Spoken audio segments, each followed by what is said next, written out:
जय जिनेन्द्र बंधुओं, लीजिए आपके सामने प्रस्तुत है गुरु माँ विज्ञानमती माता जी के जीवन दर्शन को दर्शाता हुआ एक और संस्मरण। इस संस्मरण का नाम है घर खोल दिया। घर खोल दिया। गोमटेश बाहुबली जी की वंदना करके तमिलनाडु प्रांत की चैत्य वंदना का भाव बनाकर पूज्य गुरु माँ ने संग सहित उसी तरफ विहार किया। बेंगलोर शहर को पार करके जैसे तमिलनाडु प्रांत की सीमा पर पहुँचे, सर्वप्रथम होसूर शहर समीप ही है ऐसी जानकारी मिली। न क्षेत्र परिचित था, न कोई परिचित साथ में था, और सबसे गजब बात ये कि वहाँ की भाषा से भी कोई परिचय नहीं था। दिन भर विहार करते करते लगभग 15 से 17 किलोमीटर चल चुके थे, तब होसूर शहर के समीप सीमा पर पहुँचे। सायंकालीन संध्या ने अपना कार्य शुरू कर दिया था, अर्थात सूर्य अस्तांचल की ओर था। सो सभी साथ वाले अनजान स्थान पर रात्रि विश्राम का स्थान देख रहे थे, लेकिन आसपास न स्कूल ही मिला, न ही कोई धर्मशाला मिली। चारों तरफ स्थान ढूंढते ढूंढते किसी ने बताया, यहाँ 100 कदम पर एक सज्जन श्रेष्ठी का गृह निवास है, उनकी बड़ी होटल भी है, आप वहाँ चले जाइए, आपको स्थान मिल जाएगा। रात्रि ना हो जाए, अतः शीघ्रता से हम सभी उस मकान तक पहुंच गए, परंतु गृह स्वामी ने घर में प्रवेश ही नहीं करने दिया।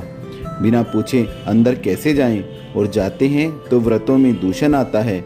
अब क्या करें, समय भी नहीं था कि आगे बढ़ जाएं, सो हम सभी आरिकाएँ उस घर के बाहर ही बैठ गए। तभी उस घर से बालिकाएँ बाहर आई। उन्होंने अपनी माँ से छिपकर कहा, पास में ही होटल में हमारे पापा जी हैं, आप उनसे इजाज़त मंगवा लो और अंदर आ जाओ। ऐसा कहते कहते वह दरवाज़ा खोलकर बाहर आ गई। 2-3 मिनट खड़ी रही, फिर बोली, आप तो यहीं बैठ जाइए, हमारे पापा हाँ कह सकते हैं।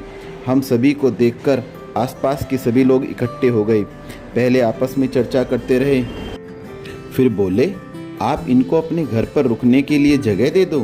ये सामान्य व्यक्ति नहीं है, देवी हैं देवी। आज तुम्हारे द्वार पर देवी आई हैं और तुम आने से मना कर रहे हो। वे सभी निम्न वर्गीय थे, फिर भी अपने घरों में ले जाने के लिए तैयार थे, पर हम जा नहीं सकते थे।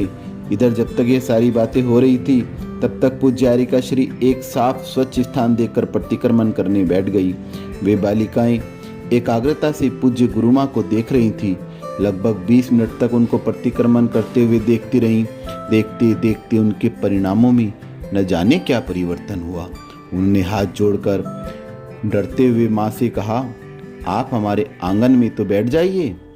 वे सहज ही पूज्य आरिका श्री से प्रभावित हो रही थी, अंदर से समीपता पाने को मजबूर हो रही थी। उसी आकर्षण से प्रभावित होकर उन्होंने सारे बंधनों को खोलकर अपने पापा जी को फ़ोन किया, पर पापा हाँ नहीं कर रहे थे। वो मना रही थी, फिर भी वो नहीं मान रहे थे। लगभग 15 मिनट हो गए और सामायिक का समय हो जाने से पूज्य गुरु माँ ने हम लोगों से इशारा करते हुए कहा, चलो अपन सामायिक करते हैं। जैसे ही आवर्त करने के लिए पीछिका उठाई, कायोत्सर्ग किया, तब वो बेटी कहती है, रुको, पापा हाँ कह रहे हैं, आप अंदर कमरे में व्यवस्थित बैठ जाना। फिर भी पूज्य आरिका श्री चारों आवर्त करके सामायिक में बैठ गईं।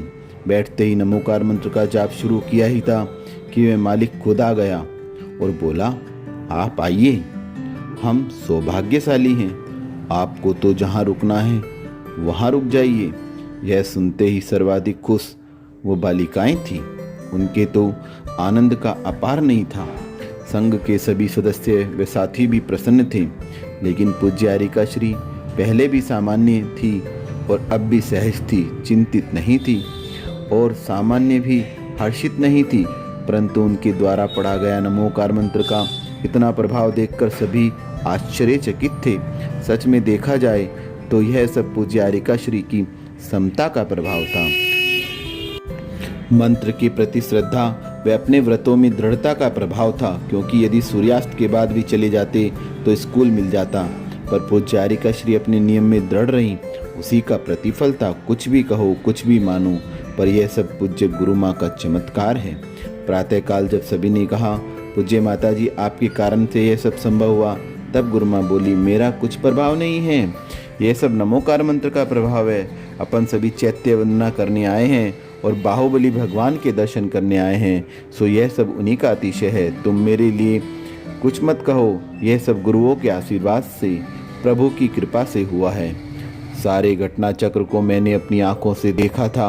उस समय हम सभी कितने आकुल व्याकुल थे, पर पूज्य माता जी कितनी शांत सहज थी।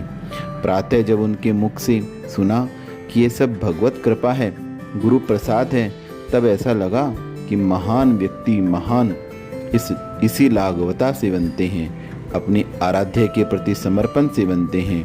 वही रीति पूज्य आरिका श्री ने अपनाई थी, इसलिए जग जननी माँ बनी। मैं भगवान से प्रार्थना करती हूँ, हमारे अंदर भी परिस्थितियों के समय समता रखने का साहस प्रकट हो, अपने आराध्य के प्रति ऐसी ही आस्था बने। इसी भावना से वंदामि गुरु माँ, वंदामि गुरु माँ, वंदामि गुरु माँ।